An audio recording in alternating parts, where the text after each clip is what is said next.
நம்ம தமிழ் சினிமாவோட one of the versatile actor தான் கார்த்தி. அவரோட பர்த்டே ஸ்பெஷலா அடுத்தடுத்து அவரோட ஆக்டிங்ல வரப்போற படங்களை பத்தி இந்த வீடியோல பார்த்தலாம். வீடியோக்குள்ள போறதுக்கு முன்னாடி சேனலை சப்ஸ்கிரைப் பண்ணிக்கோங்க. ஃபர்ஸ்டா சர்தார் 2 PS மித்ரன் டைரக்ஷன்ல கார்த்தி SJ சூர்யாலாம் சேர்ந்து நடிச்சு ஒரு ஸ்பை ஆக்ஷன் த்ரில்லரா படம் ரெடி ஆயிருக்கு. சாம் CS மியூசிக்ல படத்தை இந்த இயரோட எண்டில் ரிலீஸ் பண்ண பிளான் போட்டிருக்காங்க. இரண்டாவதா மார்ஷல் டானாக்காரன் எடுத்த தமிழ் டைரக்ஷன்ல கார்த்தி ஹீரோவா நடிச்சு ஒரு சி அட்வென்ச்சர் படமா 2 பார்ட்டா படம் ரெடி ஆயிட்டு இருக்கு. மூணாவதா hit 4th case Shailesh Kolanu டைரக்ஷன்ல வந்த தெலுங்கு ஹிட் சீரிஸோட 4th பார்ட். இந்த 4th கேஸ்ல நம்ம கார்த்தி தான் லீடா பண்ண போறாரு.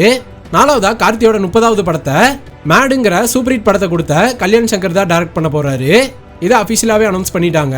கடைசியா LCU படமான கைதி 2 தான் இருக்கு. நம்ம லோகேஷ் கனகராஜ் AA23 படத்தை முடிச்சிட்டு தான் இந்த கைதி பக்கம் வருவாரு. இந்த படங்கள் தான் ஆக்டர் கார்த்தியோட ஆக்டிங்ல அடுத்தடுத்து வரப்போற படங்கள். இதுல எந்த படத்துக்கு நீங்க ரொம்ப வெயிட்டிங்னு கமெண்ட் பாக்ஸ்ல கமெண்ட் பண்ணிருங்க. பாய்.